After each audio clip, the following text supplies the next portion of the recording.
reviewing that show. We here review that show. And if you think we can't, then we can still view that show. All the people be trying to view like us, but you know they can. It's Marty, and that's it. Review that show, bitch! It's gonna be a very interesting episode, dog, because you saw the movies and I didn't. I saw the movies. You saw the movies? Nah. I I still want you to tell me about the movies. That's what's gonna make it fun. I still want to know, son. I'm here too. It's like I hear so many bad things about X-Men. I feel like a chump paying to go see it right now, son. Oh yeah.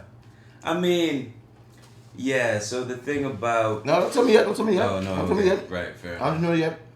I'm gonna hold off. I'm just letting you know. Yeah. I want you to tell me about these movies, man. We're gonna be like a quick ass. I'll do my best. I'm laughing at the fact that y'all gonna be getting a lot of reviewing that right now, son. Tell me why I recorded the last episode of FlyWithBats. It's on me. I can't blame it on the lake. I can't blame it on nobody else. What you say, man? They jinxed us. I didn't plug in the microphone jacks into the recorder. So we had a whole 2-hour episode because my ass, I just happened to not plug it in. Talking about all kind of shit. See this right so here? like it wasn't even connected, basically. The sound recorder was recording, but it wasn't connected to the mic. The mic was in position, but it wasn't connected to the motherfucking sound recorder. So we up here running and gunning, and we supposed to record an episode tomorrow.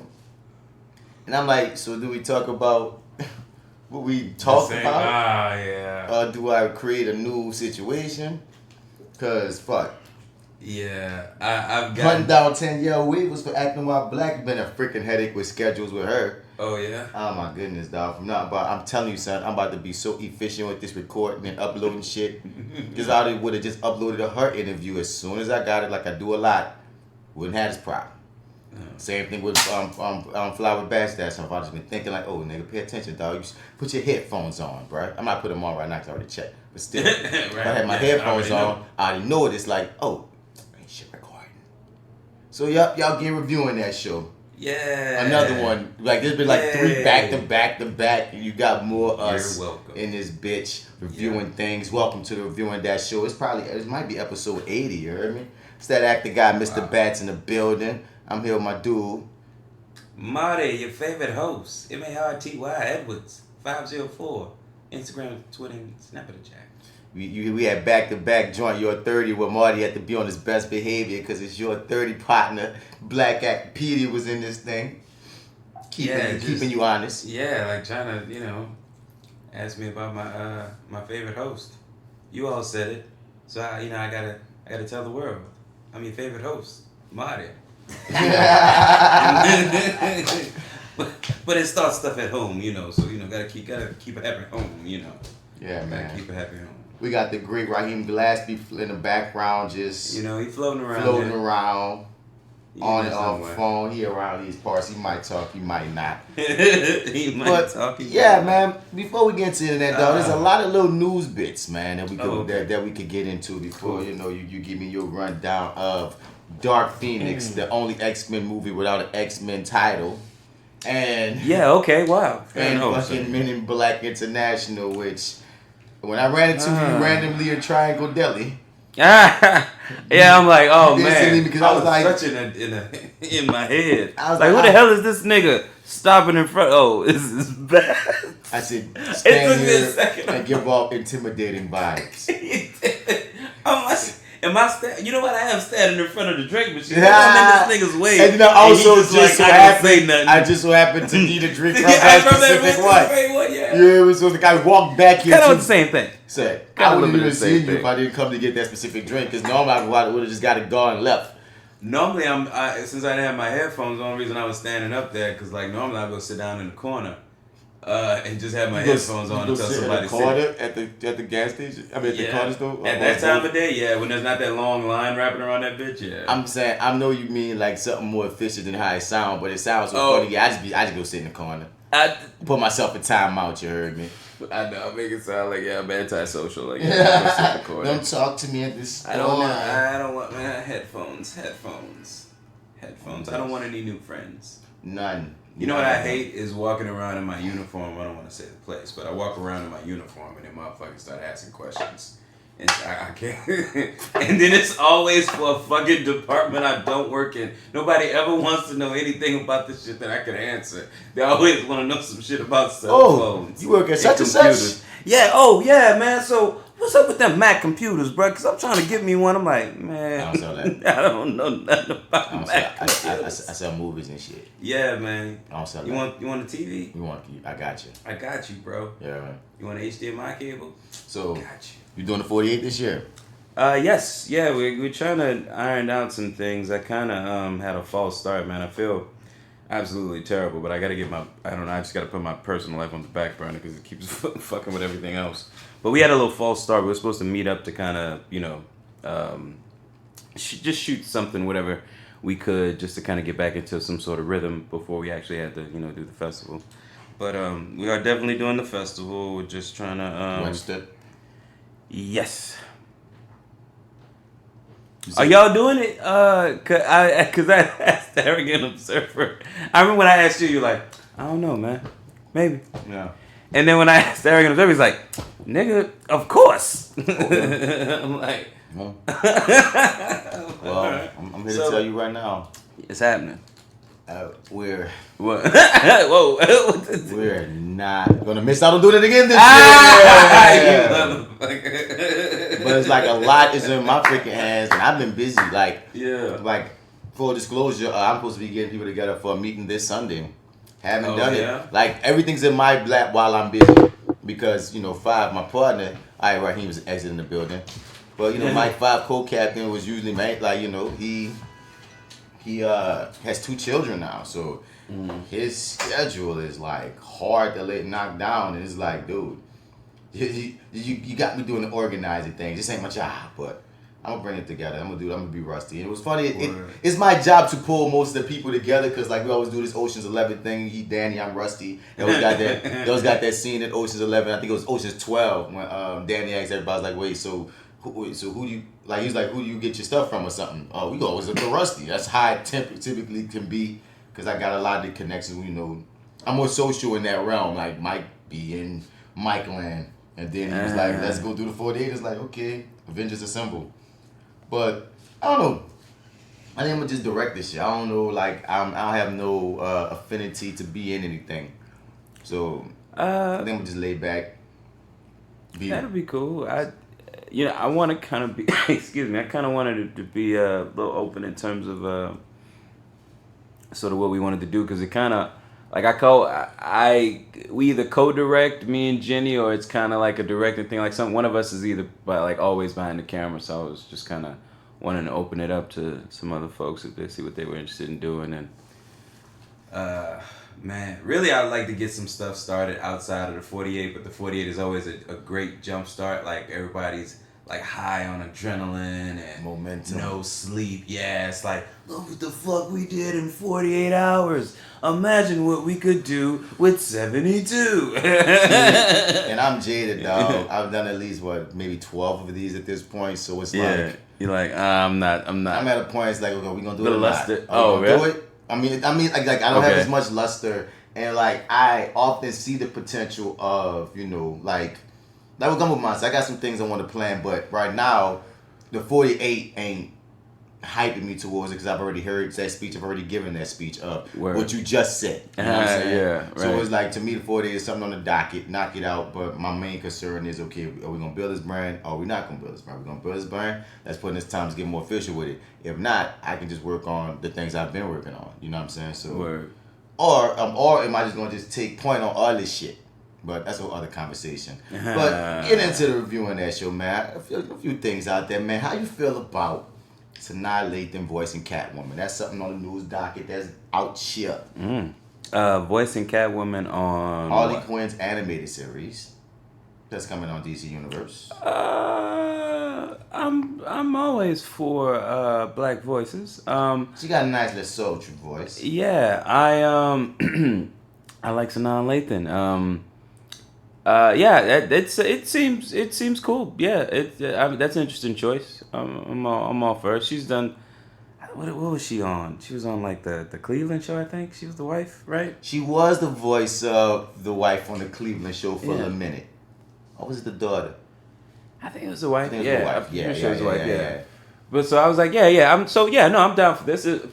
I'm not super, I guess, excited about it. I keep hearing mixed things about like DC Universe potentially getting the boot. No, I must have been under a rock, but I didn't know like a year and a half ago AT&T purchased Warner Brothers. Okay. I did not Fair know enough. that. And Okay. apparently Warner Brothers is about to create a streaming service. Okay. That's why people are saying, so what's going to happen with DC Universe if you're Warner Brothers is going to do their own overarching, you know what I mean? Like a lot of your catalog is DC movies, Warner Brothers DC material. And I'm thinking on your Warner Brothers streaming service. Yeah. So that's why people are saying they don't know what's going to happen with DC Universe, because is Warner Brothers going to just like carve out and just let them just be the comic, the comic. I think you still let DC Universe be the DC Universe division. Really, like you already gone, Warner Brothers, you made so much shit over the years. You are big enough to be able to have DC just be its own thing. You give all the DC material to that app, to their own freaking app, to their own streaming service, and you just rock how you rocking, or at least like rotate shit out. Yeah, I don't. Yeah, I don't know. I always thought that they were gonna merge those bad boys together at some point. I never thought that they were gonna abandon DC Universe completely, but well, it wouldn't be a complete abandon. Yeah, the talk that people are having, and once again, none of this is official. All of it is rumored. Warner Brothers hasn't gone on record, yay or nay, what the fuck they about to do. DC, I mean, it has not gone yay or nay, but the talk is, since they basically dumped their entire DC catalog on DC Universe, allegedly. I haven't gone to check for myself. I only watch things on my DC Universe thing, but I haven't gone to read the comics on there for myself. I usually read the comics on another website about it. Yeah, right. I should read them there Very because cool that's the thing. I don't know if they have the most updated ones or you just have all the back catalogs. I gotta go check on that. But they say that's gonna probably be the comic database, DC Universe, and that's where they might wind up leaning more towards the comic books. Oh, just more like digital. Like keep what they have on there, but like right now, like what I feel like they sold themselves to be would be, you're the database for all DC Universe films, TV, media, and it sounds like okay, you're gonna have a couple of media, mostly comics, and the big boys, because truthfully, all of your shit should be on DC Universe. Every TV show y'all ever made had a DC character. Every film you ever made that was inspired by DC character. Everything should be on a universe. Period. But that's not what's happening right now. And with the looks of that WB shit looming, question marks, just shoulder shrugs on what's to come. Right. Well, I don't know. We started with the Harley Quinn thing though, right? Yeah, so now they're gonna be in Harley Quinn. I guess I don't. You know what? Has there been any trailers or anything? Have we seen any footage of what it's gonna look like? Like we've only seen like logos, right? They haven't shown an official trailer yet. No, I think there's a picture of her though that's been lurking around of Harley Quinn, but that's about it. Okay, because I'm not too excited about the cartoon. Although they always get the cartoons right, so it's gonna be an ongoing series. I think it'll be for mature audiences too. Yeah. Okay. Well. Okay. Now that okay, that's a horse of a different color. Okay. Now you have my curiosity. Now you have my attention. Right. Okay. Yeah. All right. Fair enough. Now I am interested. Are there any other notable characters that we're gonna get? It's just basically gonna be like female villains, for the most part. Kind of seems like it's gonna. Hush, hush. Hush, hush. I know Joker's gonna have to be in there because it's Harley Quinn. So I'm like, but who's gonna be? What voice Joker are we gonna get this time around? I mean, after we saw Batman vs Ninja Turtles, that showed me that we got a lot of other people that can be Joker, bro. Yeah, that's true. That is very true. But I'm like, as Mark Hamill hasn't said, I'm never coming back. He hasn't, right? It's a possibility. No one's ever gonna turn down some Mark Hamill love. Yeah. But he's doing the Chucky right now. Which, I was kind of talking about that today. I was disappointed. You saw it? No. I said it came out already? I thought it came out like a couple of weeks. No, it comes out Friday. This Friday, okay. Yeah, I was disappointed that it's no longer voodoo that possesses the doll. Yeah, we talked about that on here before. Yeah. I wasn't I don't know. Yeah. Wasn't excited about that. It just took something away from it. I don't know what it is. I'm weird. But the taking the voodoo out of it just made it plain. So you wanted white people to keep doing voodoo? I mean, if the alternative, appropriating this voodoo culture, appropriating the voodoo culture, that's all Chucky was doing. What the fuck he know about voodoo? This white man. This white man didn't know shit about voodoo though. The thing is, like, the black man taught him. It's like that like I felt so like in 2019 we want to just keep giving away our good culture so the white man can advance and kill people. That's what you want.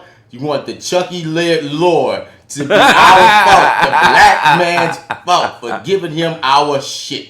That's what you want, Marty? You want more of that? Fault. It's like it's the black man's fault. Voodoo ain't no white religion. That one black man's mistake. So you want to still be able to blame a black man for Chucky's rampage. This is what you want in 2019, Mr. Edwards. This is what you want, sir. I'm scared to say yes. I'm just trying to get clarity. That's all I want, some clarity. I'm scared to say yes. I want some clarity. As long as I know what it is. I mean, I'm not going to say yes, but kind of. Yeah. Like, God damn it, Papa Kent. God damn it, Papa Kent. We're recording this on Juneteenth, ladies and gentlemen. And God damn, Papa Kent, was I just supposed to let him die? Hey, apparently you maybe. Hey, maybe. Hey, shit. Paul Kent told that man on said, that you better. This is not your fight, son. I mean, Paul Kent he died for his. Yeah, he sure did. He's like, no, don't save me neither. I ain't no hypocrite. Like I told you, don't save them. Don't save me neither, Clark. Yeah, he did ride or die with that. You gotta respect your decisions. That's one of the dumbest things. I love Man of Steel. That man just put a hand up. I love Man of Steel, so even though there's mixed reviews. But while most people's issue is that he murdered Zod, my issue is nobody would have seen you fucking save your daddy. You moved too fast. That was dumb. You could have easily saved your pa and got him out of anyway and came back walking. I would have saved that nigga. We would have just had to deal with that. Son, nigga, fuck that. Let the motherfucker die a heart attack like he always do. Way.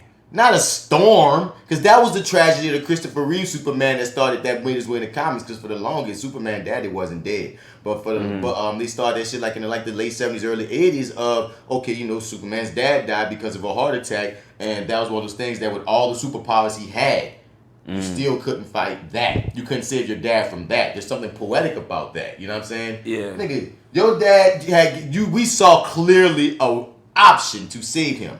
And he said, no, to protect your secret from these people on this bus. Superman, you could kill all these people if you really want to. Talk about these people on this bus who you also saved.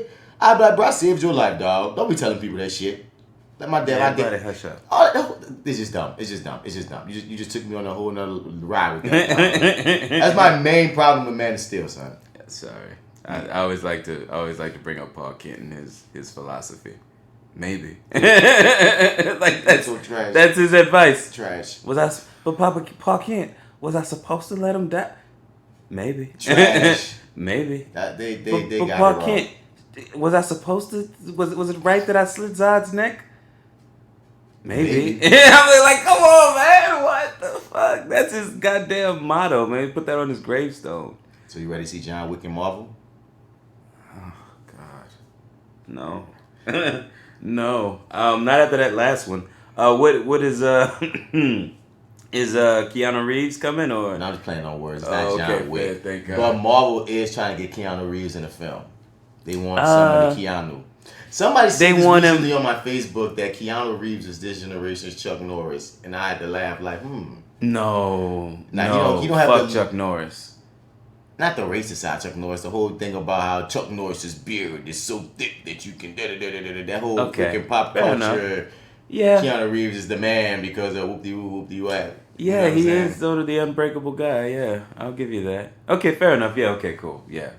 I was, yeah. My dude said, fuck Chuck Norris. Yeah, like, fuck that guy, man. Sorry. Yeah, like, fuck that guy. My bad. Cause it was, cause I feel like he is sort of, I don't know, I guess he is sort of getting that kind of love in a certain extent, but it's just not personally, I guess.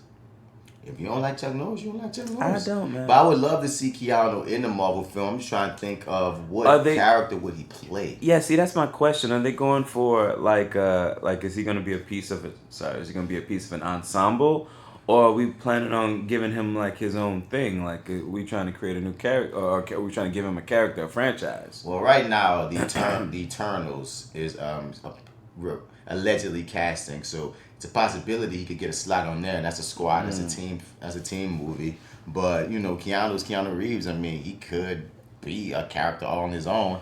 But like I said, many characters have been gotten of the white male variety. There's so many of these. There's so many of these movies though now at this point that it's gonna be a point where everyone in Hollywood will have been in one. So at some point, right? Yeah. So it's like, well, let's just hope you get the right one, because like it's inevitable.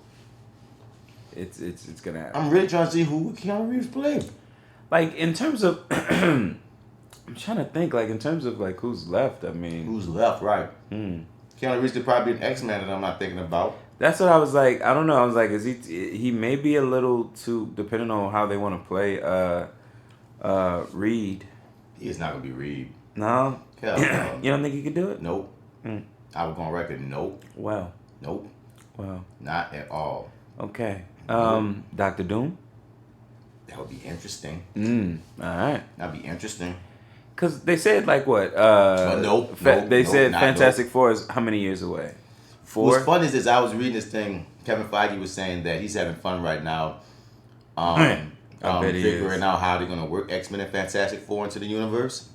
And apparently they've been working this for years. They said a lot of their meetings, they have like what if conversations and what if meetings. So even before they even got the rights, they already had like what if plans. So now it's just about choosing which one out of the pot that they already had, already brainstormed on is they gonna do. So he says he's having the time of his life plotting these films that are years from now. But he keeps saying it's years from now. Yeah. So I'm thinking 2023, 24 action. Ooh. Yeah, we got some time. Hope I'm not gonna be too old to enjoy it. We may have children by then. Yeah, man. That's the thought to take in. Like, God damn, you talking 4, 5, 6 years from now, sir, to finally get my. Man,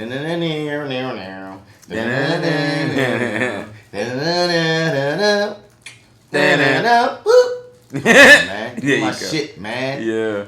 And I'm down. The original creators want to reboot it or want to do another season of the original animated X-Men.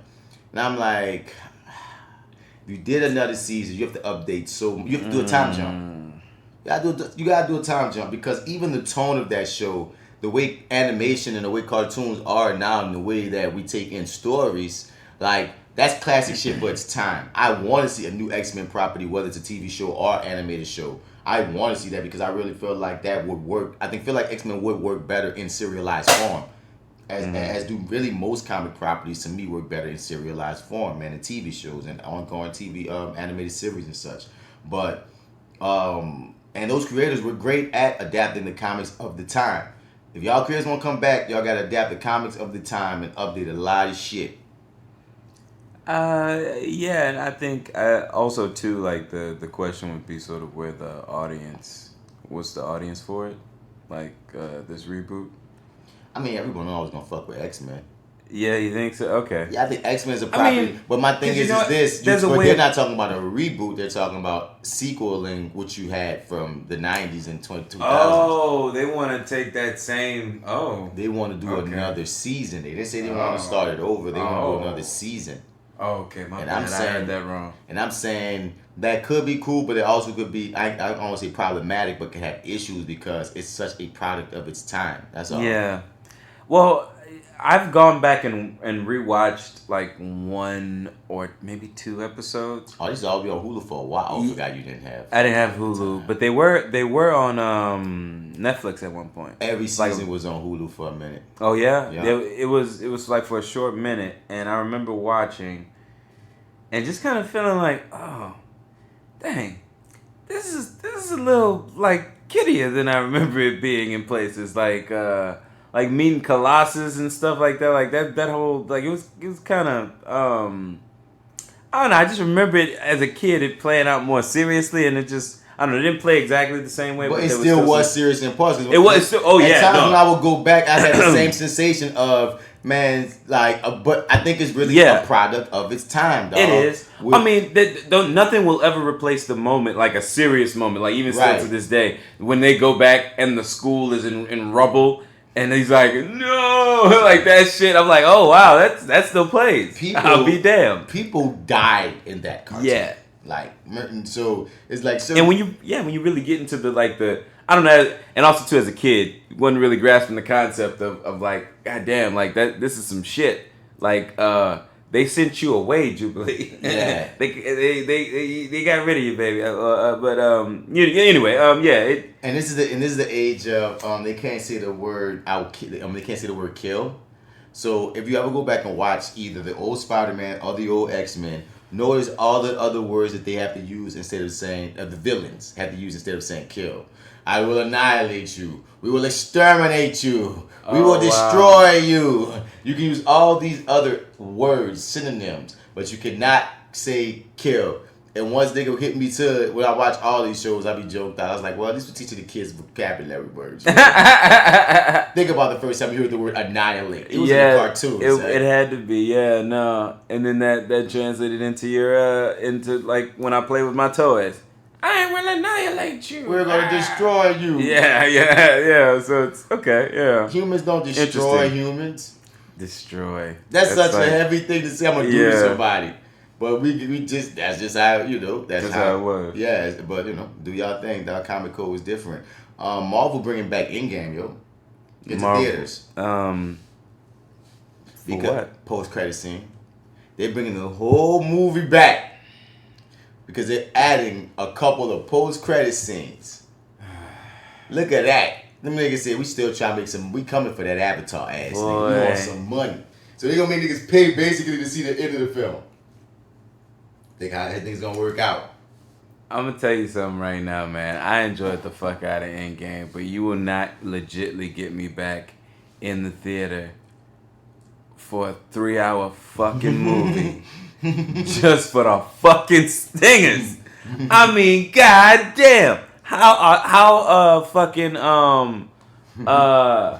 arrogant are you? No. Like shit. Like that's just rude. Come on, bruh. People gonna do it, dog. That's a 3-hour long movie. Like it's not like they gave us one of the 2.5. Like that's 3. Dude, I saw it twice. And like that shit takes up your day. You know what I'm saying? Like you got to allot 3 hours. The only way. No fucking way. I would go see Endgame in theaters again. I think I saw it like 2 or 3 times. They should have did that the first time. I saw it twice when it was in theaters. The only way I would see it again is if you're telling me you're adding deleted scenes. Whole deleted scenes. It's a 3-hour and 30 epic now. Nigga, it's already 3 hours. But don't give them any ideas. But I would save that for at least but that's paying as money payment worth. Yeah, okay. I'm at least paying for something new. Like even if it's because they got super fans out there that watch a 6-hour film. You know what I'm saying? So I'm saying and they go sit the whole 24 hours. Dude, watch the whole fucking so I'm just saying, if you're gonna come back to theaters and I'm gonna pay some money, give me 30 more minutes of footage that adds to the story. Maybe there's some fight scene that you have to leave out. Maybe some costume. No, there was an article. There was an article saying there were certain things that they had to cut out for time's sake, but it was written.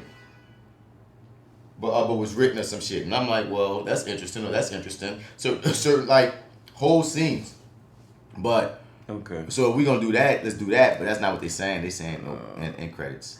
Like, okay, so here's the problem. It's like you guys could have done this. Like you had all the resources to do this the first time, but you chose not to make a statement, to make a definition, to book in this this run of this series or this era, whatever, what have you. Like we're passing the torch to the next book. This is the bookend close of this one.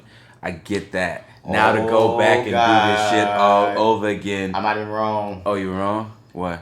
The re-release film will include new footage, scenes deleted from the original theatrical release. Oh, you getting your wish. A surefire way to lure back fans. How much new footage is being added remains to be seen, but this will make an already overly long superhero flick even longer.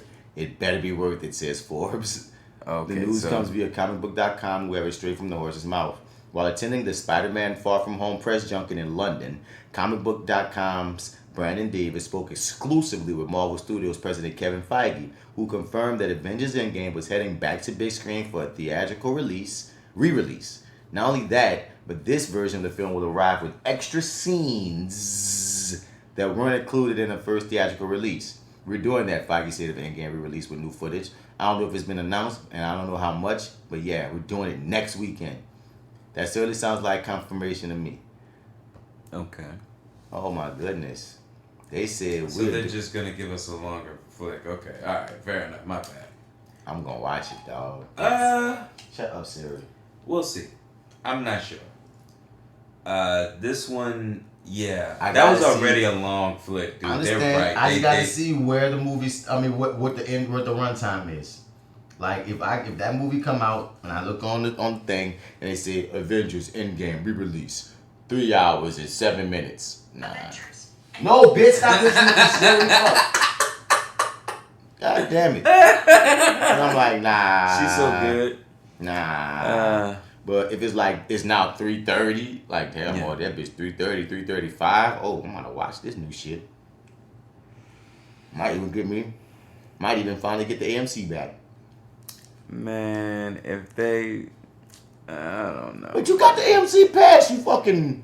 I don't like. Here's the thing, dude. I don't. It's not even about that. It's about the time now so much. Oh. So you know what I'm saying? Like I'm not even worried about like going to the theater for it. It's just like, is it worth me going to the theater for, mind you, a third time to see this movie? You right. And now it's gonna be longer, and it's always been fucking long, you bro. Right. Like always. And it's just like, yeah, I enjoyed it both times, dude. And I actually was dragging my feet the second time. Like, do I want to see this again? And I was like, yeah, nah, nigga. When I was sitting there, nah, nigga, that was worth it. Yeah, he was good. And but now a third time, man, I don't know. I probably have to wait on you, man. If you go see it and you like, bruh, those scenes were so worth it. It was worth every penny, every single minute. I'll be like, all right, cool. Let me book my ticket now.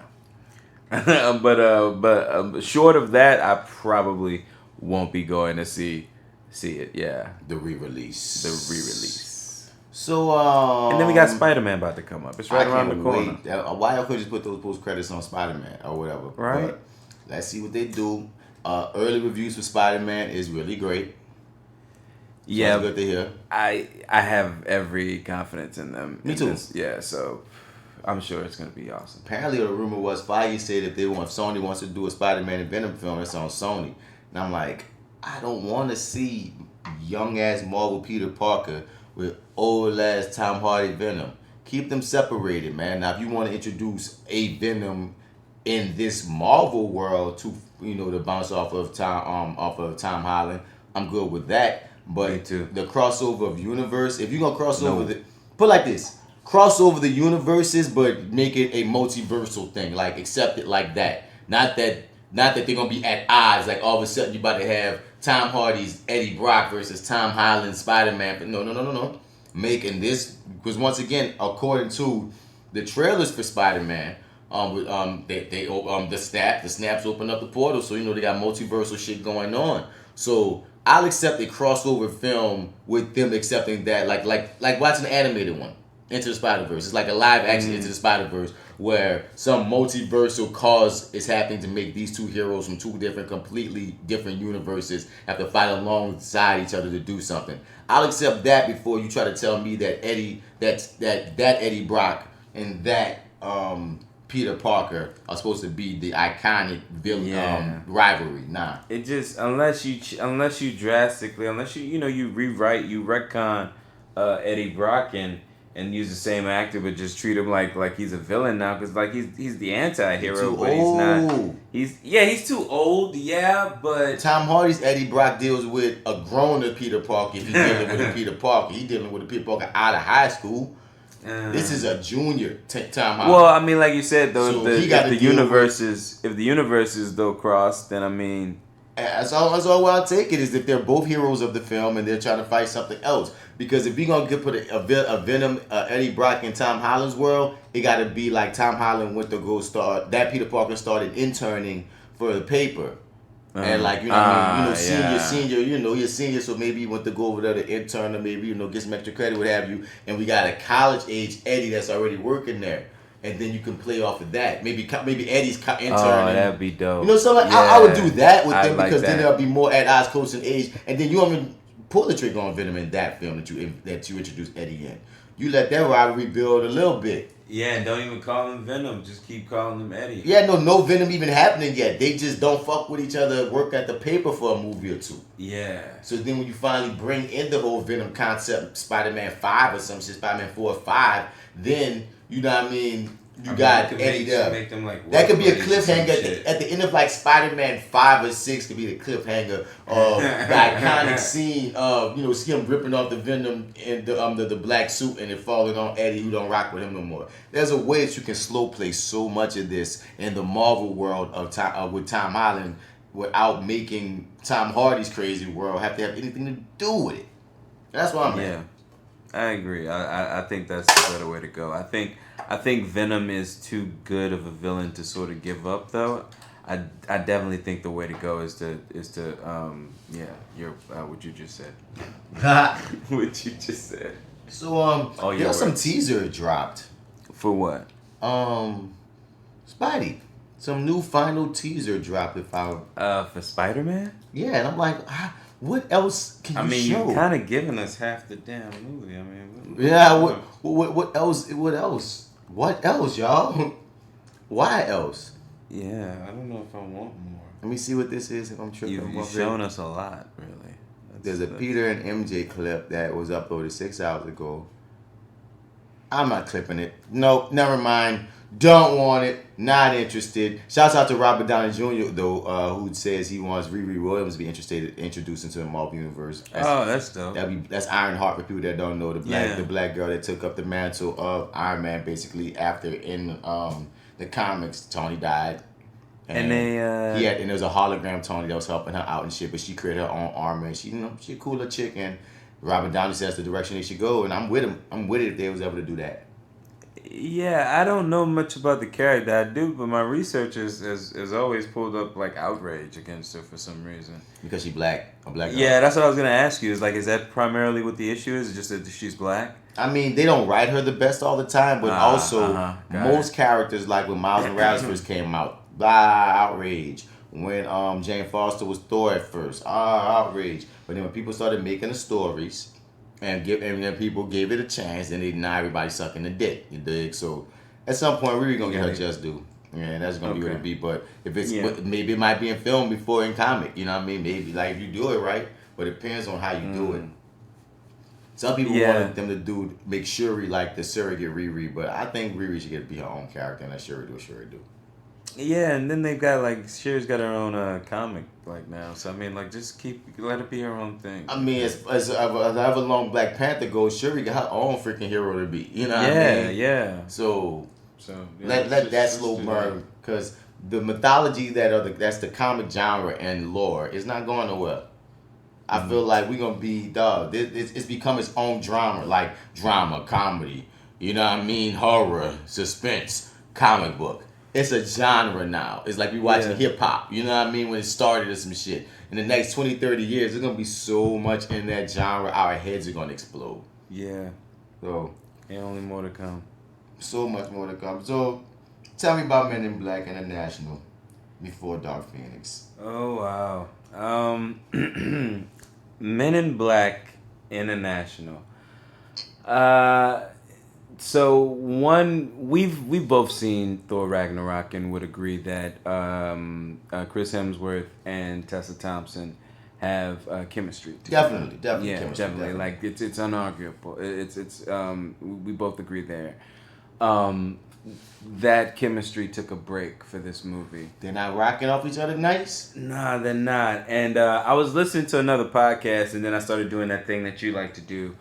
And started creating another movie because they kind of jump back and forth, but they telegraph everything so much so that I when we got to the end of it and I found out who the director was, I was just like, no fucking way. Like I felt like something, I don't know, just some part of the soul of this movie was missing. But F. Gary Gray directed this one, and I'm just kind of wondering, like, how you don't got wrong? soul and it's F. Gary Gray, man? He usually he a real soulful dude. Right. Yeah. So so basically they kind of jump back and forth. It's telegraphed. How much am I discussing here? I'm like like whatever you want. What am I giving? So am I allowed to spoil, or are you planning on watching it at some point? Or? You know what? I'll just spoil more Dark Phoenix than this. Not full spoilers on this, but at least give us some story. I know Tessa Thompson been wanting to be a Man in Black ever since her parents got neuralized, and she didn't, from what the trailer said. Right. Yeah. So it pretty much plays out exactly like our first introduction to Tessa Thompson is that scene. We jump back in time because we start with Chris Hemsworth and Liam Hemsworth. Liam? Him and his brother? Liam Neeson. Jesus the Christ. Liam Neeson. Hi, Marty. You black bastard. Yeah. Yeah. The one with his billy club walking around London. But yeah, so we start with them on a mission that, comes into play later on or whatever, I guess. But we jump back into time into Tessa Thompson in that scene when she's very, very young. And man, so her parents are actually pretty funny. I don't know if everybody will find them funny. I thought they were pretty. I chuckled a bit. And they get neuralized basically because, that's one of the start of the first problems of the movie. I don't know if I should point it out or not if you're going to potentially watch it, but I'm going to give you one point that just was a straight up problem for me. So there's a little creature that we see in the trailer who is basically you got something right there. It's like it's cotton or something. There it is. From this freaking gauze. From the gauze. Okay. Yeah. So there's the little monster in the trailer. Basically, he shows up or whatever. I guess the Men in Black sense that he's there. They go and neuralize the parents, and then just drive off. Like, no apprehending, no going and finding the creature that they came here to neuralize you to forget they had fucking came here to begin with. Yeah. They just sort of neuralize you. Don't worry about picking the shit up and just get in that car and drive off. They still give them an explanation, right? And neuralize. After they neuralize them, to tell them to go into the house and stuff like that. For a second, I thought she was like, they just neuralized them and give them nothing. Well, they gave them their traditional excuse. Yeah. But they get in their car and they just drive off, and it's like, well, okay, you guys came here to make them forget about the creature, but you didn't get the creature. So what? Okay, all right, cool, all right, fine. No, just let it go. Right. So and she makes, and then so there's this I don't know. I don't want to give away that whole. Basically, she helps the creature get away. For what I don't really know because there wasn't anyone coming for it. Aliens, man. Yeah, no. I mean, no, true. But it was they weren't coming for him, dude. Like they weren't coming for him. They didn't come looking for him. For who? For the creature that they came to neuralize. So it's just like, I guess this is the creature treated this as a gesture. Like, you helped me get away. I'll never forget this sort of thing, right? But you didn't have to worry about getting away because they weren't really coming in for the you. first place. Yeah. So I'm like, okay, cool, fine. That's something felt wrong about that. Right. So I was like, okay, cool. And then we jump to Tessa Thompson sort of as an adult. In a couple of funny, short scenes where she seems to be trying to find the organization known as the Men in Black, but sort of going through every other legitimate organization to sort of get there, right? And a couple of them, I'm not gonna lie to you, so a couple of those scenes made me kind of chuckle now that I'm thinking back on them. But she just, she's miscast. She's miscast. Yeah, it feels like there's something about charm that just can't be written on the page. It's just got to be there, up there on the screen. But she has so much charm in the Thor movies. I know, and like I said, the charm, the chemistry. I mean, all that took a break for this movie. So do you think it might have been direction? I think it might have been direction. Yeah, sure. It could have been. It's just for me. Yeah, it didn't. Yeah, she just needed to be more charming for this to kind of play, or maybe they meant for her to kind of be the straight man to the charm of Chris. Maybe. But there's a weird odd charm in both J and K that's undeniable, and I'm saying I feel like they wanted it. I feel like they wanted it there, and then eventually sort of abandoned it as they went along. I mean, like in the beginning, it's so like she's trying to land a couple jokes that just kind of fall flat, and then along the way there are just a couple things, that just kind of don't work. I don't know. It's overall. I feel like I've gone to the theater to catch the last showing of Worse, so I'm not that upset about it. Like, you know what I'm saying? It's just it didn't have any of the spirit of the other ones really. It felt like it could have I know it's trying to do its own new thing, but it's like it feels like y'all want to be these other movies, but you can't quite get it. Like we're just a lot of stuff is shorthand. Like Tessa Thompson, I don't know, like goes. I don't even know how long it takes for her to actually get into the organization, but they basically just kind of let her in. Yeah, they let her in, and they just kind of like, well, we need more women around here, so that's what the here you movie's go. about, though, man. Come on, letting this woman in. You know what I'm saying? Like we need more women. So is she even a good agent? She's been studying aliens apparently since she was little. Motherfucker, you better know something. She kind of lies about a couple things. Nah, not really. Like she's okay, but she's one of those ones where it's sort of like, yeah, you kind of jumped the line by doing this thing, and by doing this thing, you're now ahead of everybody, or you appear to be ahead of everybody else, but you're not. And that sort of, I don't know, and I guess, like, I don't know, I guess there's some merit to that. She was very cunning and smart to do that. So, I mean, I guess that counts for something. I don't want to look at it negatively. Are they at least good by themselves? You say they have no chemistry together. Chris Hemsworth is trying really, really hard. And something sort of happens with him in the movie that they don't really address. And, but otherwise, most of his stuff really lands for me. Like, he worked more often than not for me. Also, to another fun character that comes in a little later in is the little, they call him Pawnee, but the little sort of chess piece that you see in the trailer was like, I wish you would have said no before I pledge my allegiance. He's really, really funny. When he comes in, like, maybe halfway through. Who's the villain? The villain is these two aliens that come down and sort of possess, or I guess they possess this one guy, but they sort of turn him into two because these two guys, they're dancers from somewhere, I can't remember, but they're two of them. So the way they treat it is like two aliens come down and graft on one guy, and they sort of kind of have two different looks or whatever. That's how they translate it. And they're sort of the villains. They're here to get some. Your face sort of does weapon. not look like they were good. There was a good villain. They were two dancers that they just kind of casted to sort of kind of walk around and look mean and not just make mean faces and stuff, and then have an inevitable dance scene. Oh God! So you're basically counting on this movie to be sold by the heroes, the Tessa Thompson, the Chris Hemsworth. Yeah, what's her name that plays the boss? Right. Shit. I forget her name.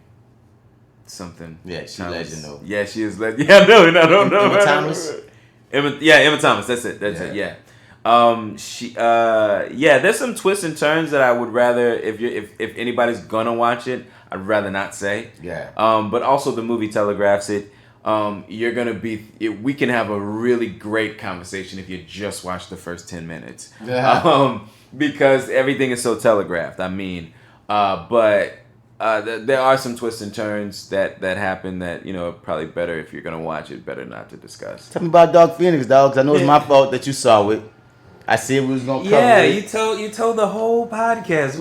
Hey everybody, we're a comic book comic movie reviewing podcast, and I don't know if you guys know it. Yeah, we're going to see this movie. That was the plan, Zach. And all of us was sitting there like, I don't want to see that shit. Right, bro. See, that's some funny shit. See, I haven't seen it off of circumstance, dog. Jess hasn't seen it off of choice. And you did your homework. You were a good boy. I did. I was but at this point, so many people didn't fucking covered and reviewed it. That's what made me not even rush anymore. Because I'm like, it has gotten like near a good review. The ones that I've heard, or at least I've only heard like 2 that I can think of right now, but they were basically saying, well, we thought it was going to be fucking terrible, but it actually wasn't that bad. We didn't love it, but it wasn't that bad. Well, I've heard and that's kind of bad things. Like, what are they upset about when they boring? Boring. Or how off the beaten path away from the fucking actual, Phoenix. Basically, like they keep on botching the Phoenix story, like. Yeah, twice by the same guy. Yeah, but basically, one time he wrote it, the next time he directed it. So it's like, Simon. So it's like, I've been seeing people just being like, it just didn't have to be, didn't have to exist. It didn't. You're right. You know what I'm saying? I agree with that. Yeah. And we didn't need this. And if this was gonna be the last time we were gonna see these cast of characters, because like one thing I will basically give them, Jennifer Garner Lawrence didn't give a damn. You could tell she died. That too. Yeah. Died so early on. It's like whatever, bro. That was another thing that bothered me about that, but that's kind of in the trailer. We even talked about it because we were saying how much she wanted to be out. Right. We knew she wanted to be out, and then it's in the trailer. Like they show her funeral in the trailer, and it's like, okay, cool, but I have in my mind the old school Phoenix, and then also too, we got to keep in mind, Jean Grey went Phoenix in the last movie, Apocalypse. Like she actually, like there was like a flying bird, flying behind it. But from what I heard, they forgot. They forgot all about that. Yeah, it's like that didn't happen. No, just like it never happened. Okay. But all these people that we got from that movie are still here. Okay. but we're gonna pretend like she didn't go full Phoenix the last movie. But the movie's not that bad, even though that glaring pothole just off the premise. Oh yeah, yeah, it's really not that bad. Like this, I feel like this movie. I guess okay. So here's the thing. So this movie. I don't know if I talked about this specifically, but I've been complaining about it in other places. But this movie had to be reshot at least the third act. Yeah, because of Endgame, apparently it was too close to because it was like. But I'm like, what y'all had sounds cooler than what eventually probably what you got. X-Men fighting in space, I'm with it. X-Men fighting what neighborhood or something by train or some shit. What happened in the last? It just didn't. Yeah, it's like there's a whole big train sequence, which actually the train sequence is pretty dope. Okay. But yeah, it did sound, the idea that they originally had did sound a little more interesting. But I was actually happy. That was a dope sequence, that whole thing. And then it comes into play too about some stuff that happens in the beginning about like how she was like nobody really addresses this either. How selfish she was as like this little girl. And you kind of see this in the trailer too. How they kind of go back and we see her as a child and she's in the car with her parents. But the tragedy of the Phoenix is that it's established, which never has ever happened. Stupid motherfuckers. That Jean is the heart of the X-Men. She's the heart of the X-Men. So the tragedy is supposed to go into seeing the heart of the X-Men go dark. We have never even established these fucking X-Men that we have now. Okay. Neither did we establish the ones before. Like they've never wrote the story in a way to make it so it made sense for us to care deeply about Jean Grey's, heel turn. Agreed. So this movie was fucked from go, son. Well, now that you mention it too, they do try to shorthand that. I don't know if they went as far, if they achieved positioning Jean Grey as the heart of the team, but she's extremely popular. She's like in the school, and as after they get done with their very first mission that we start the movie off with, she becomes even more popular because she plays Sansa Stark in Game of Thrones. Oh no! I mean the actual characters. No, that's what I'm saying. In the whatchamacallit. That's what I'm saying because Jean Grey plays Sansa Stark in Game of Thrones. So when she go to the X-Men, they be like, "Great episode, Jean." She's like, "I know. They think my name is Sophia." Okay. All right. Fair enough. But they do. They write that in. Like they have. There's all this dialogue about. Hey, man, do you hear what everybody's calling you? The Phoenix. Isn't that crazy? You know, the bird that never dies. Oh, thank you, Scott.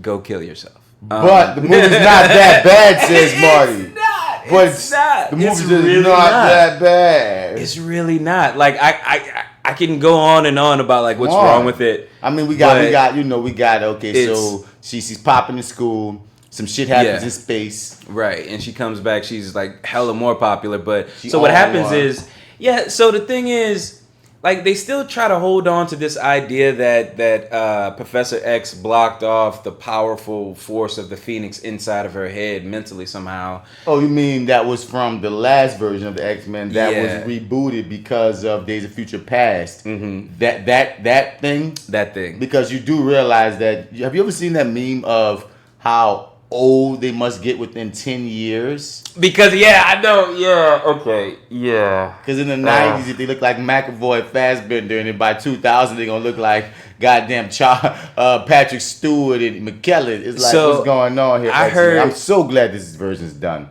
I heard, it's kind of it's sad that this is the way we ended, but it's like, listen, it's over. Like after this one, I don't really think you all can recover, and it's over for you anyway. So But what was I gonna say about that? What were you just saying? I was just saying that 10-year jump of how this, timelines and nothing about this entire thing matches up at all. I heard an explanation for that how the timeline is now changed because of Days of Future Past, so that they're not it's technically a different universe. Yeah, it's a different universe. So they don't technically have to look exactly like their counterparts from the previous installments. But you're going to keep similar things have happened? Yes. From the exact same universe in which that you speak is so motherfucking non-existent anymore? Yes. Sure. Yes to all of that stuff. Keep going, man. So, basically, where were we at? Where did we stop at with her? So she's popular. She's popular in school because she came from the space mission. Yeah, so Charles had put the same fucking dampeners on her or some shit. Yeah, and so while she's in space, the mission sort of goes wrong, and she's sort of engulfed by this sort of space entity that kind of kicks up her powers, like kind of boosts everything. So she was the most powerful mutant on the planet. Now she's like the most powerful mutant in the universe, apparently. So like so they can measure that so easily. Yeah. So this entity or whatever brings out also a dark side of her. So like whenever she gets pissed off and stuff, she can't basically control her powers anymore. So things happen because she gets pissed off. Like a lot of it is like she's fucking like the Phoenix is sound sensitive because like most of the issues come because shit is too loud. The most powerful being in the galaxy of universe of all universes can't take sound, son. Every time shit gets too loud, she loses it. And she and like in the beginning when she doesn't quite know that this you destroy the entire planet, but you can't take a motherfucking sound going too loud. She couldn't take old girl singing in the background. Dazzler. That was too fucking Shouts loud. out to Dazzler. Shouts out to Dazzler, right. Hey, I heard some background. Bro! Yeah, it's one of those. I heard they completely dropped the ball on Storm again. Yeah, but she makes also ice Storm, cubes. Great. That's pretty the most useful thing she does. The actress though complained about like Storm getting the shaft and how like women weren't or being pushed to the background or some shit like she had turned it into. But no one expected you, Alexandria Shipp, to do the Storm that we want any goddamn way. But I hear you. At least you tried to exit the Halle Berry abandoned. I'll give you that much. I think we need to just be happy that there's a Storm in these movies at this point. I mean, you were such an afterthought, and the fact that they brought you back, I mean, that's cool too. But it's like these people have no intention of doing Storm properly. Were you trying to kill them in the last movie? She was. But also, I mean, to be fair, to be fair, Raven has spent 2 movies trying to kill everybody. So I mean, it's okay. But is it the crux of this movie about whether they're going to kill their friend, who's all like evil and shit?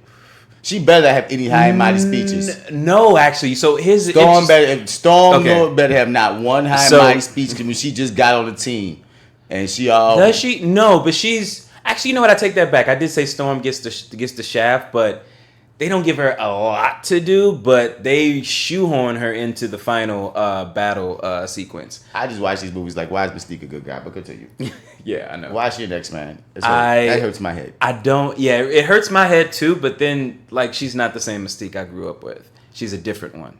Oh, in my this mind. is a different universe. Yeah, it's a different. Like, to me, this isn't the same universe. This isn't the same one. She's not the same one from the first batch of movies, and she's not the same Mystique from the cartoons. We're gonna be real honest. Rebecca Romijn looked better. Oh yeah, in terms of looks, yeah, but that character is not the same. I know. I'm just saying, like, when I first saw Jennifer Lawrence, it's supposed to be the younger version of Rebecca Romijn. I didn't believe it from the jump. I was like, wrong. I mean, she got big up Hunger Games, and that's what made her presence in X-Men bigger. But from Dump, I wasn't the biggest fan of her being Mystique. Even though I did like the chemistry she had with Fassbender and in McAvoy, yeah, McAvoy, definitely. But that's on some actor shit. That's not on no character shit. On some character shit, I always felt she was miscast, or they didn't write her, or both, and they didn't write her correctly. Rebecca Romijn, like, she wasn't the right Mystique either, because Mystique does talk more in comics and such. But she was damn near mute. But it was the same vibe, intensity, you know what I mean? What she stood for was similar, even though, like, in they that first movie? Yeah, agreed. If they could have found a happy medium between the two and got another actor, would have got. Well, Marvel's going to get them. What am I talking about right now? But continue. Yeah, I think they'll do better. So basically, Jean is engulfed by this space entity that ramps her up and also makes her sound sensitive, and turns to her dark side. So what happens after that? Okay, basically, yeah. So she spazzes out at the party or whatever, and then they There's a party. There's that party where your old girls are singing. Who's singing? Oh, Dazzler. Dazzler, yeah. Because they came back from the space mission. Yeah, and it's just sort of like their celebration or whatever. So she spazzes out, like, basically just sort of pushes everybody back. That's kind of at this stage in the movie, that's sort of how her powers work. When she gets sound sensitive, she just basically has this big force push around her that just kind of pushes everybody back. So a couple people got injured or whatever, just some scrapes and shit. Yeah, scrapes and shit. This bootleg isn't the worst. Let's see what it sounds like. Yeah, it's actually not that bad. Let's see what they sound like. Oh, no sound. Wait.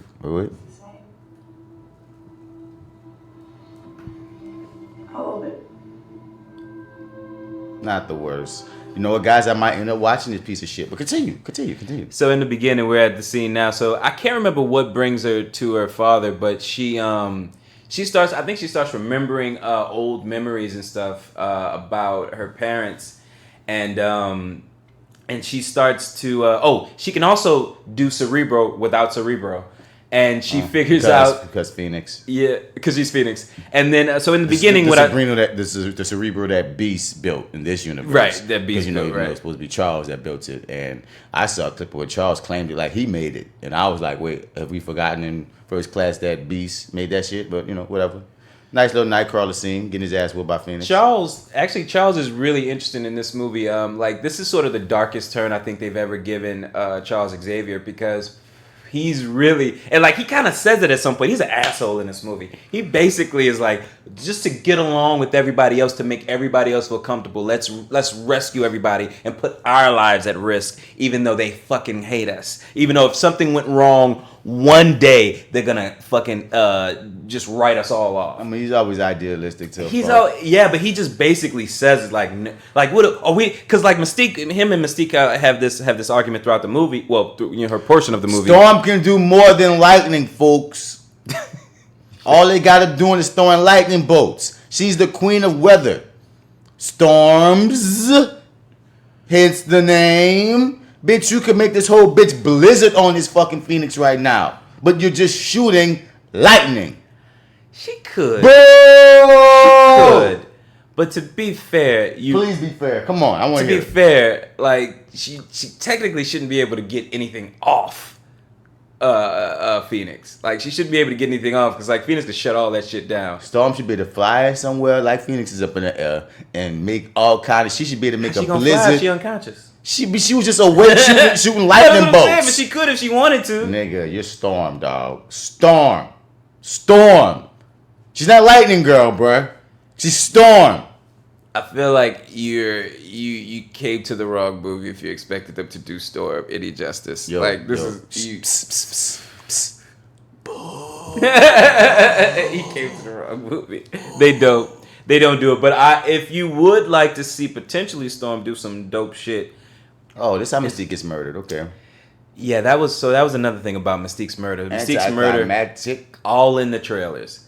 And we know that Phoenix can. Yeah, but we know that Phoenix. Well, I think you can see a little bit more in the actual the framing cut of it off. Yeah, all right, cool. Because I remember seeing like guts and stuff. Like she's gonna get blood on her because she goes too close. Okay. Like you can see. Okay, got you. Yeah, it goes. But what I'm saying, they didn't show it. No, they didn't show the impaling. They showed the aftermath. Kinda. I don't know. I can't really tell with this. Well, Flyway Phoenix. But yeah, Flyway. Beast, you ain't more mad. Like, you saw it, and then you thought about it for a long time, and then you ran up to her all sad shit. I know you saw that. Beast was looking with the gun way before he really took that, and even though this was the dumbest romance in this universe. Okay, so no, I don't think it's because we can't hear. She basically froze everybody. So like when he took that second, he was frozen. When he was holding that gun, he couldn't move. He was frozen. Does that mean he can't have an expression on his face?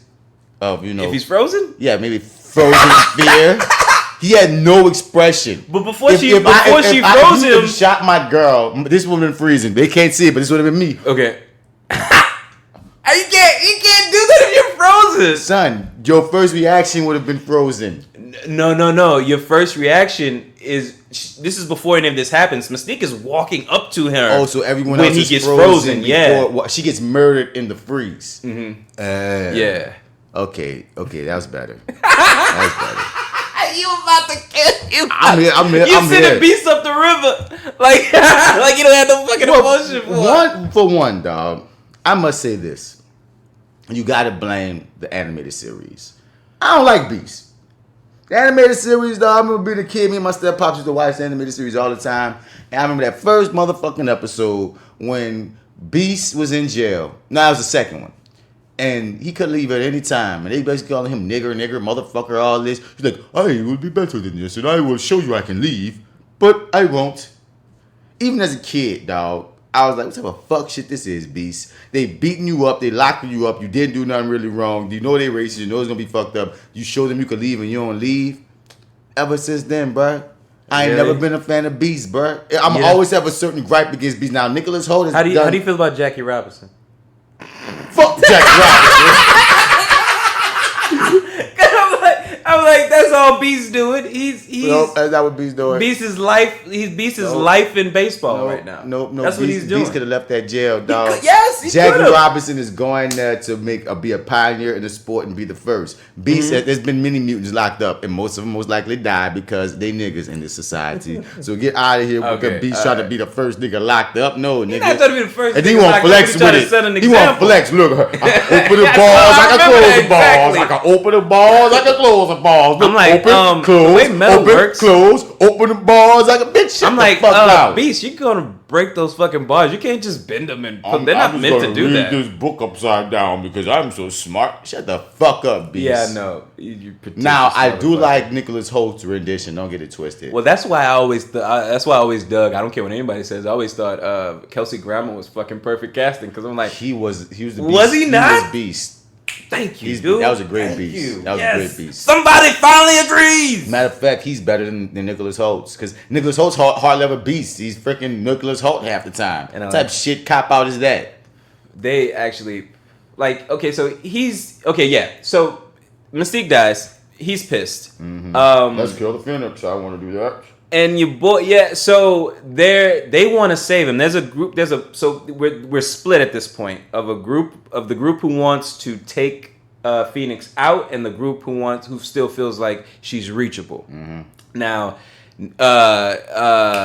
Phoenix goes to seek refuge because what they've done is they've given like a reservation to Magneto and all his folks who want to follow him. Is it called Genosha?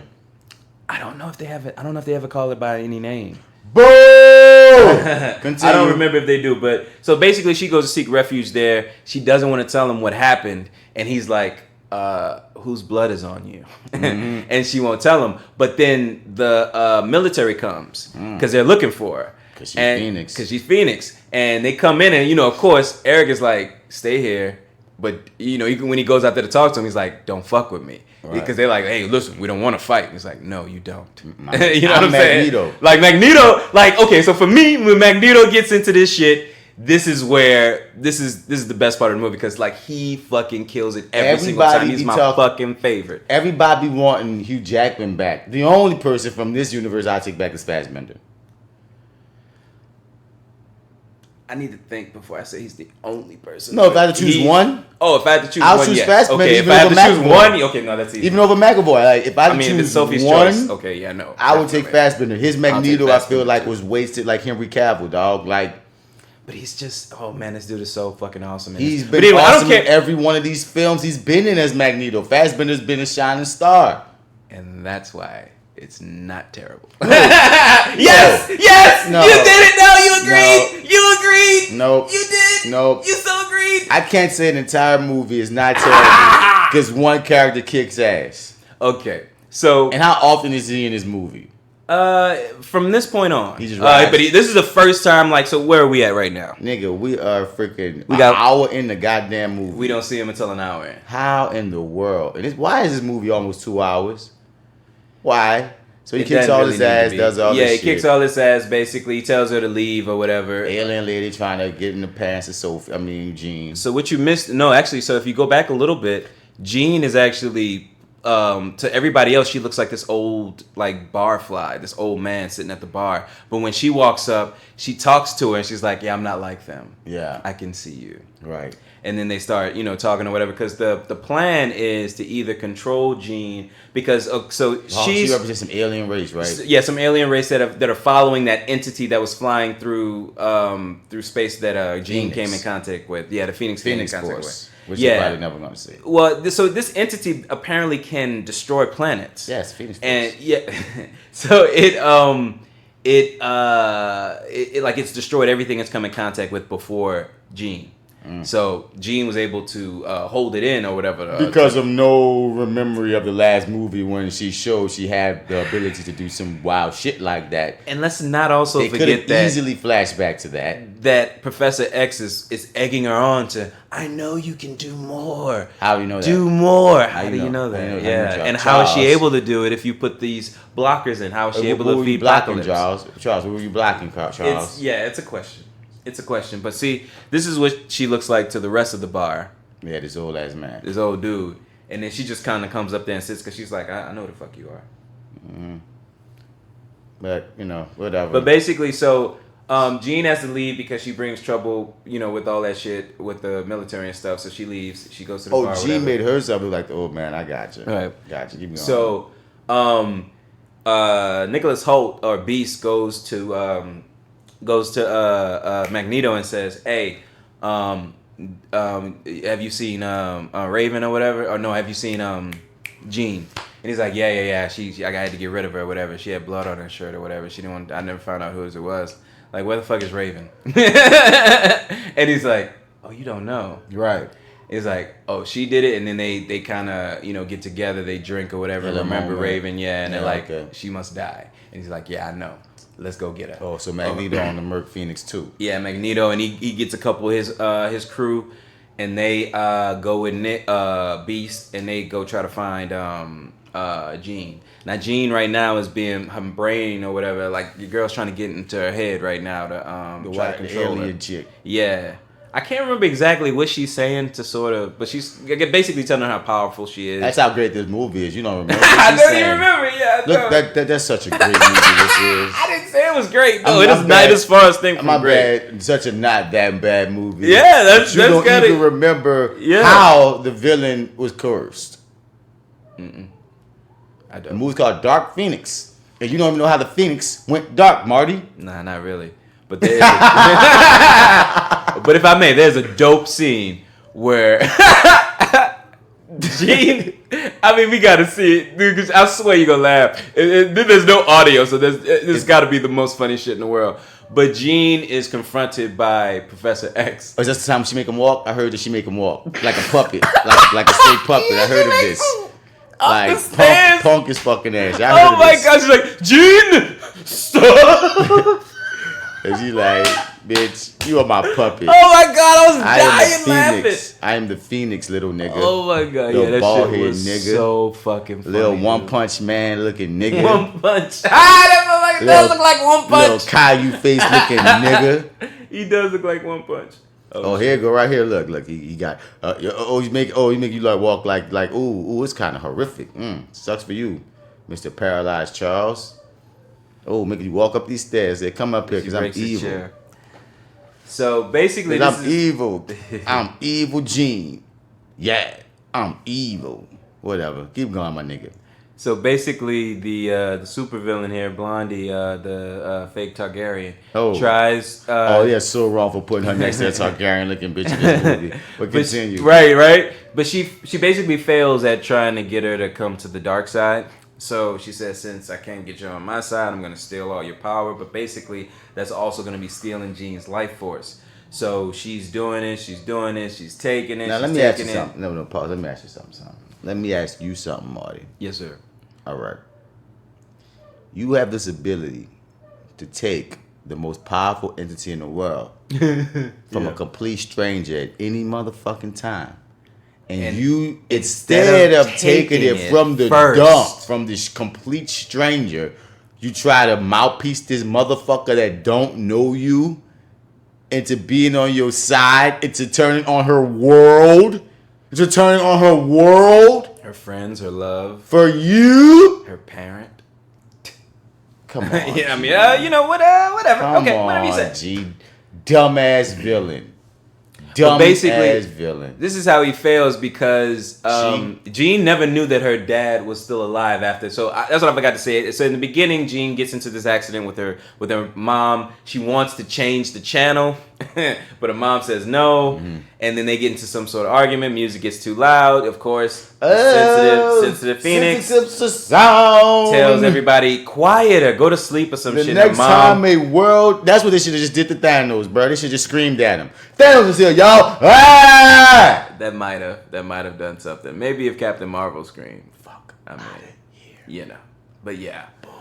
But basically, she thinks that her mom and dad died. Uh-huh. So basically, there's a conversation that Professor X has with her dad, sort of saying that, listen, I'll take care of her. I'll raise her up and da da da da. And she's like, I don't want her. I'm scared. I'm nervous.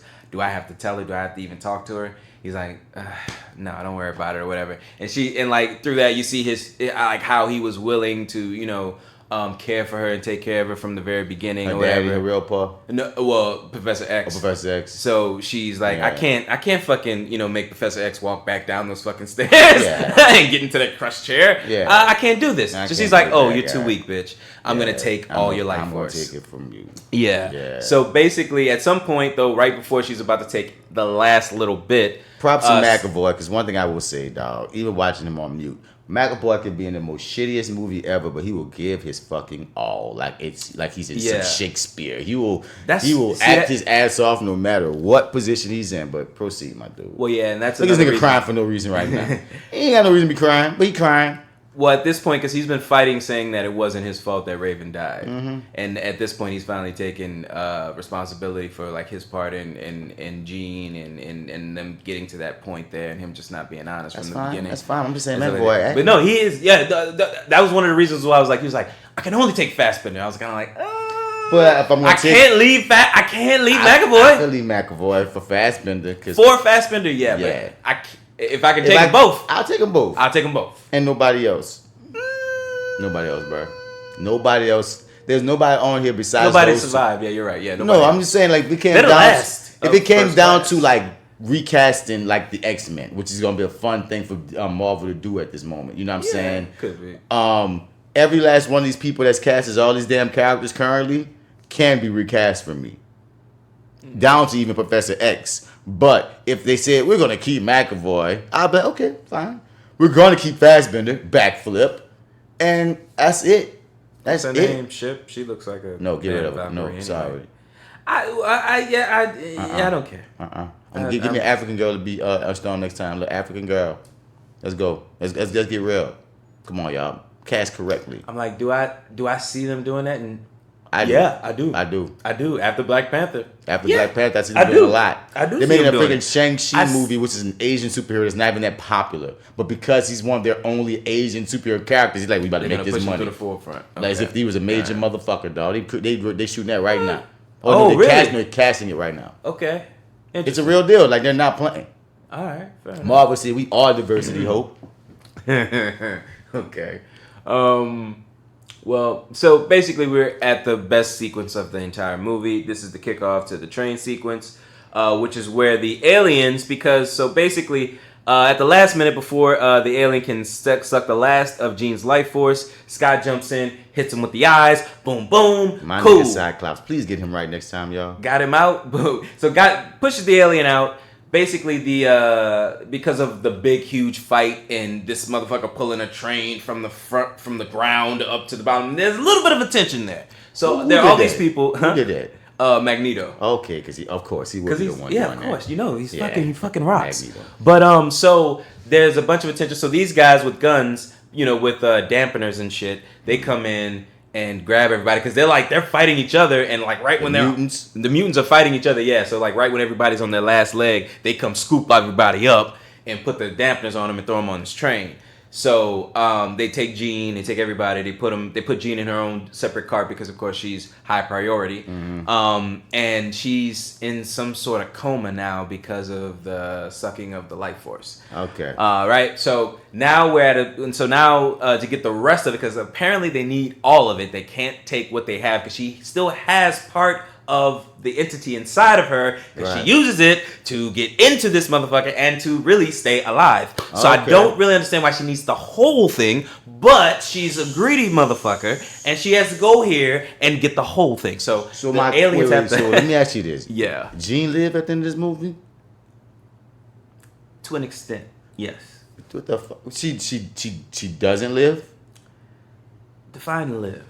Okay, now I might have skipped to the end. Keep talking about what's going on. So Fuck happened to this little girl, man. So they basically, this is a good representation, sure. Yeah, I think so. Because this is the final sequence. You could keep talking about the fight if you wanted. I just had to see it for my okay. own personal. I got to see All right, fair because enough. it's supposed to be a tragic story. And this motherfucker up here walking and talking, I'm still here as Jean. I'm like, y'all just awful. Oh no, it's not that. Okay, so That's what I was. Yeah, he's like, she has to tell me what die. living is. She has to die. Okay, at least that was right. She has to die.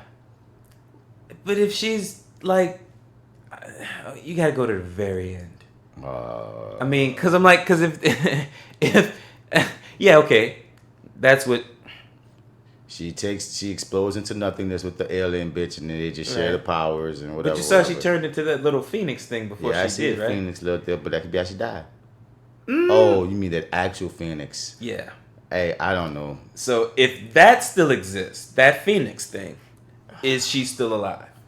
I think the movie wants us to believe she did. Okay, because if we get a little further to the end, that phoenix is gonna make another appearance At the after credits. at the very end, right before the credits start. Oh, well, while Magneto and Charles are talking. Yeah, so they're playing their final game of chess there. Not their final. Well, this final. Yeah. Yeah. Hope no, it's that's how we gonna see these niggas play chess. So at the end of the day, you felt like it wasn't that bad. I felt like it wasn't that bad, man. I've gone to see worse later.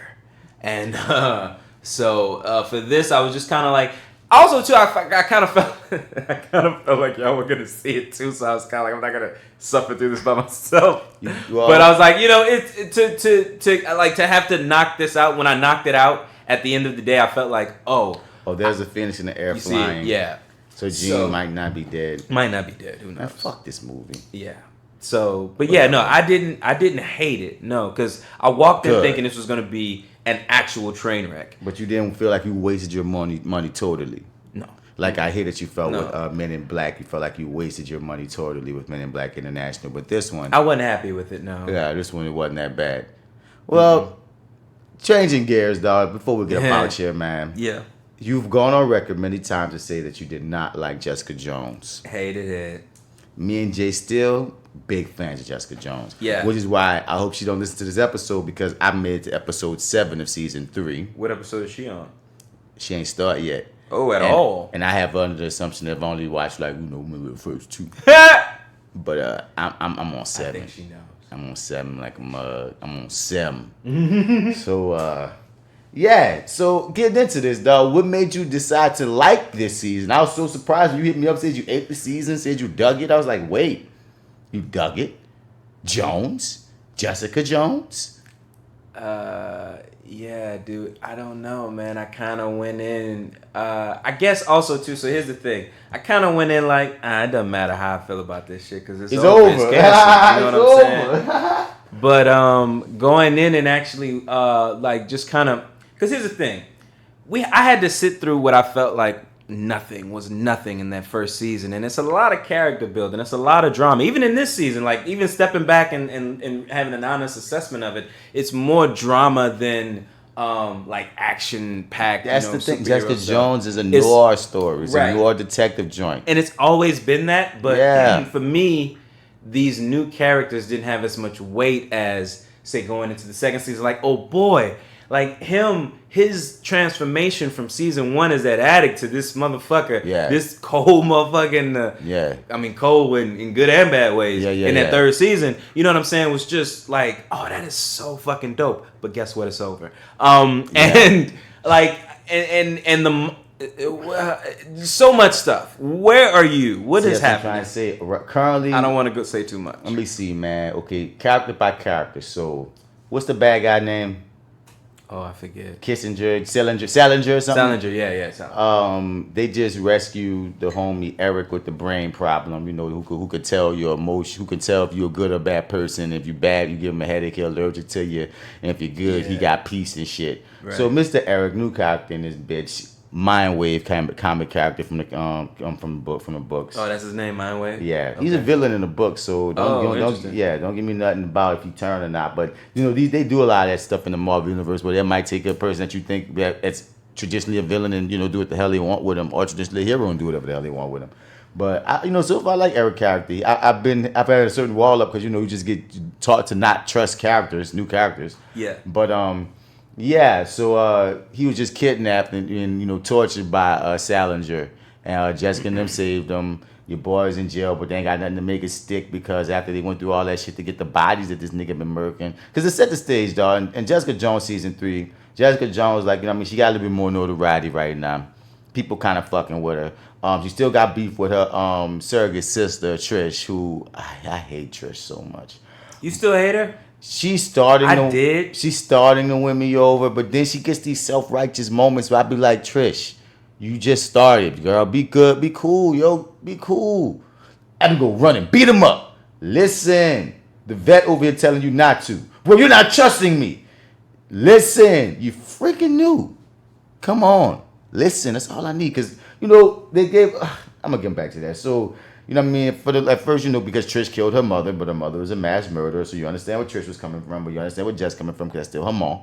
You dig? So right. But right now, Trish got power. She always wanted powers. That was still the extreme answer. Yeah. That was still the extreme answer, no matter what. That's still her mom. Like, even at the end of the day, at the end of the series. And shit. Like, nigga. That was the extreme answer to something that at least deserved to be talked out. But okay. Whatever, man. I get it. Hey, okay. But you know. So, just doing her little thing.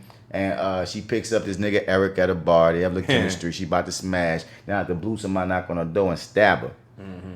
That sends her on this whole wave to figure out who stabbed her, using Eric to try to help her out, this and that. And that's how we wind up getting to the main baddie, the other thing. He from the comics, I forget his name, is like Fool Master or some shit. But Salinger, Gary Salinger, whatever his name is, some Salinger.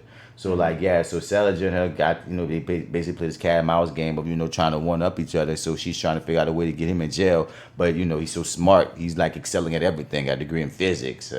He's a wrestling expert. Has a degree in law. Has a degree in science. He's just freaking super brain, man. Yeah, he's too fucking smart. He's the villain that we should have had in season 2. It should have went from this. Because the first season, Purple Man is the villain, dog. Kilgrave is a great villain, dog. If we would have went to that season 1 was season 1, and if this would have been season 2 instead of all that mama bullshit, they would have had a nice role. They had a nice role. See, I appreciate the mom stuff, and I appreciate that first season more so now, going back and at least experiencing this third season. Okay. I'm sorry. I'm thinking of something that I don't want to say. Bruh, I'm pretty sure you're not there yet. That's why I'm just kind of like, I don't know. We gotta speak without spoilers, dog. know, See, they're it's not hard. gonna make me eat this whole episode. And we're gonna have secret. See, You now should. you're I gonna think do. you should, Now actually. you're gonna do to me what we be doing to Lawrence. Now I'm gonna have to do that to Jessica. I'm gonna have to be like, okay, is this a safe space? Okay, she's not here. We can talk Jessica Jones. You really should finish. Let's talk though. Jessica Jones right fast because et cetera, et cetera, et cetera, et cetera. How much of that episode do you have left? Of what episode? The one that are you on one right now? I'm just starting episode 7. Oh. So I'm at the extreme halfway point. I'm just starting episode 7. Slim nigga that used to be a Power Ranger, your boy, the addict, former addict, he just got his dick sucked by the hooker.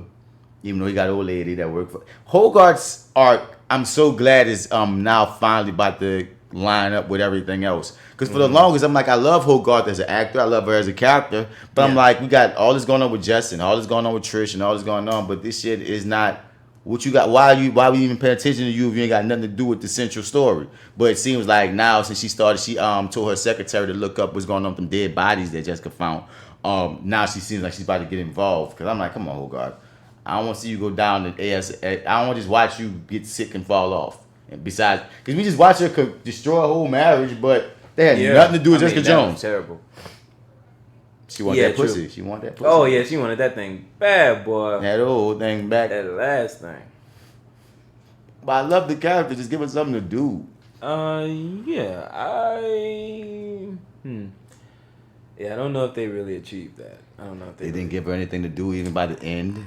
I mean, I don't know if it counts really for what happens. Oh my but God. stuff. I mean, she's involved, but I mean, when you say stuff to do, Only thing I was just gonna put a smile on my face because out of all the episodes, you know what I mean, y'all even know y'all got to market this as the final season. So y'all knew from dump this was your final season. and that really played in their favors, I believe. So without looking at Marty, I just need a Luke Cage. I need Luke Cage appearance. That's all I need is a Luke Cage appearance. Now, I don't want to look at Marty, yeah, and nay, because I feel like me just even mentioning it going to have him already knowing the answer, knowing I don't want to be swayed. But I'm going to watch the rest of these episodes hoping for some Luke Cage, dog. Give us that at the end. We know it ain't going to work out with her and Eric, bruh. Give us Luke could just pop up at the very end at the bar and be like, rough day. And I'll be happy. I'm like, yo! End of series. I'm good. Fuck.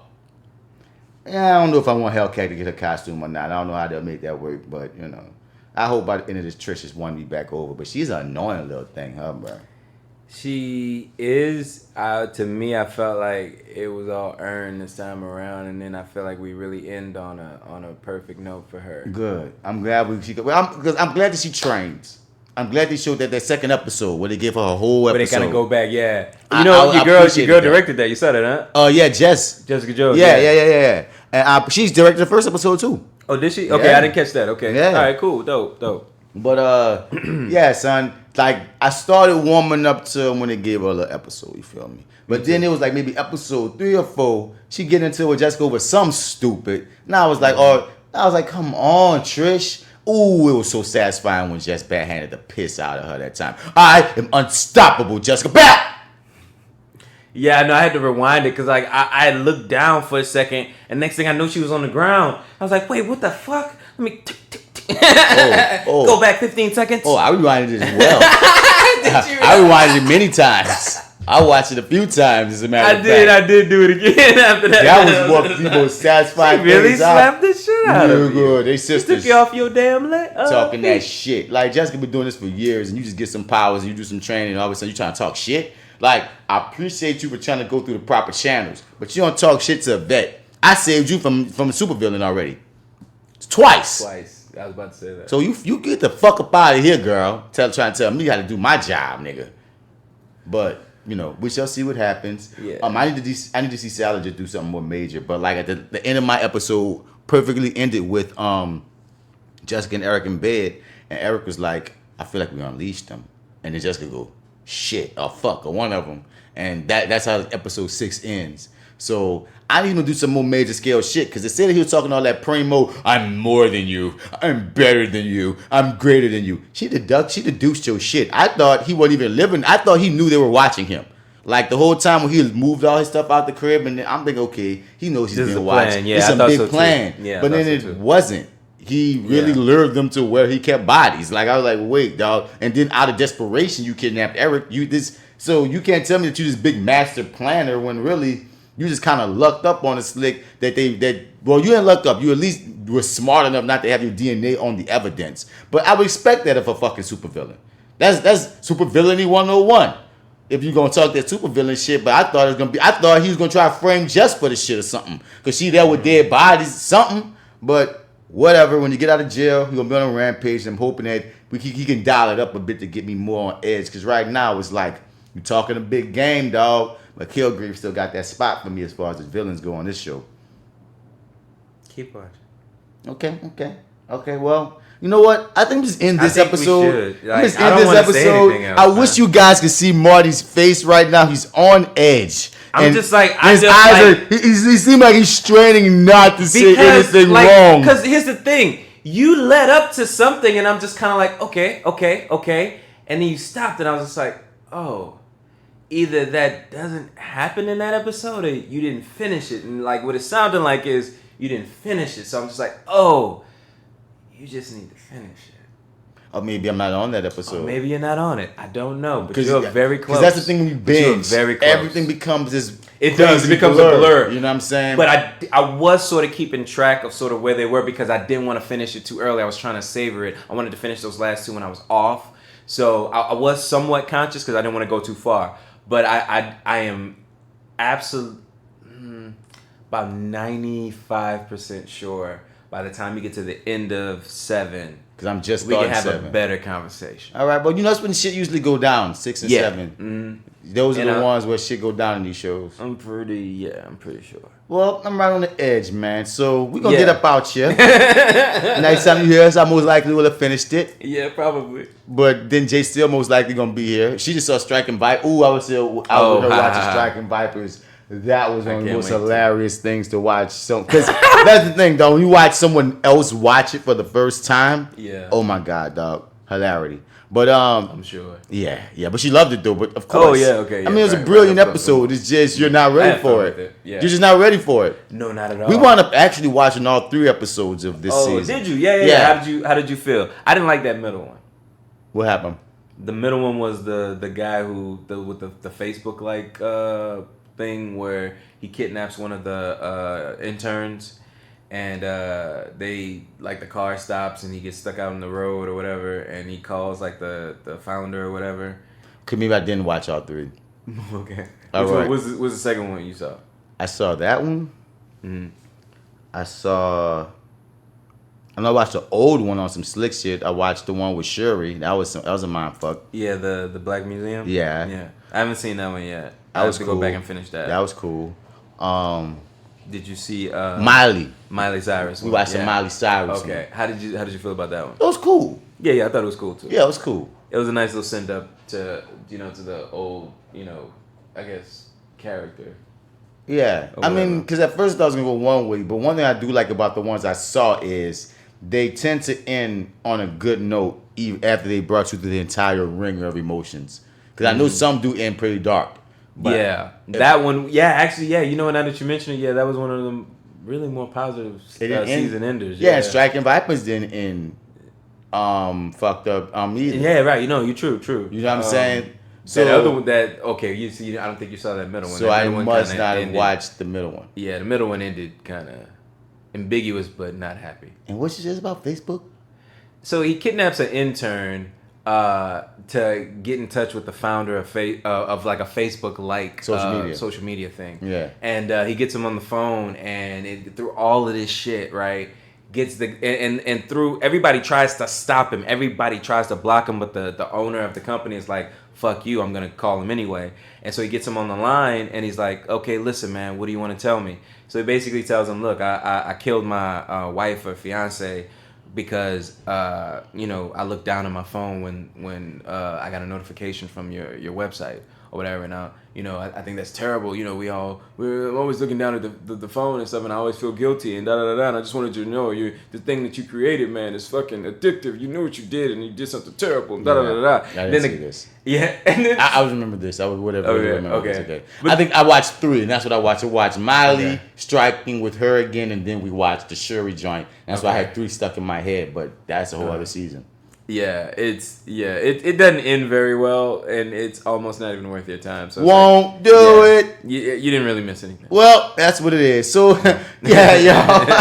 Thank y'all for listening, man. It's the Reviewing That Show. Hit us up at reviewingdat@gmail.com. We refer it, we review it. We ain't had nobody send us in nothing to review in a minute, man. I want y'all niggas take so fucking long, man. You know what I'm saying? That's all I'm saying. But we didn't hit everything though so far. So I mean, we got Spidey coming up, so I'm excited about Far From Home. I'm excited about that. I feel like I'm gonna love that one though, so I'm not really. But yeah, it's that actor guy, Mr. Bats. Mr. Bats in the building, you know. Hit us up. Follow me at Mr. Bats. Spell Mr. Out, you ain't gonna find me. Woo. And for reviewing that for me, you know. See y'all in the next round. This is your favorite host, Marty, MartyEdwards 504 on Instagram, Twitter, and Snap it to chat. Also go to lowrainpictures.com, click on the Your30 tab, like, rate, share, get a comment thread started there. We will, talk about it at least. Shout you out, y'all. But yeah, check it out. Your30 with Marty and the Arrogant Observer. What's his name? Black Actopedia, y'all. All right, y'all. Also known as the Arrogant Observer. Check us out. Yeah. Appreciate you listening. Thanks. Yeah, man, and I already said till the next round, but yeah, I don't got no. What's the next thing, man? Like I said, it's gonna be Far From Home. That's the next movie? That's really the next movie because Far From Home. Are you interested in Chucky at all? I want to kind of see Child's Play, but I'm not gonna be able to see it till much later in the week. Maybe Child's Play. Yeah. We gonna run Toy this Jessica Story Jones. Toy Story got 100%, yo. I know, but it's always like good. Yeah, it's always really good. I'm gonna see. You gonna Toy go Story. see it? Yeah, I'm gonna see motherfucking Toy Story. We can talk some goddamn Toy Story. I ain't gonna run on Toy Story. I mean, I don't really remember. Jessica has this whole secret podcast of hers that she needs to start shouting out much more. That's a freaking Disney podcast. She just recorded. Oh yeah. She recorded podcast. 1 episode to throw out there as a feeler. She just recorded a second one, but she ain't released the second one yet. Okay. So where's the first one up at? I don't know. You got to ask her because I told you, man, she got this underground ass podcast just going. And I keep on saying, like, look, just send me the shit and I just put it up on the freaking feed so at least people can see it, listen to it somewhere, damn it. Mm-hmm. But we'll talk on that. I say all that to say that ain't no way that she ain't going to drag me to see Toy Story or nothing else. Oh, okay. Because, she's a Disney motherfucker. Yeah. But, yeah. We gonna be reviewing shit, y'all, man. Yeah. Stay tuned.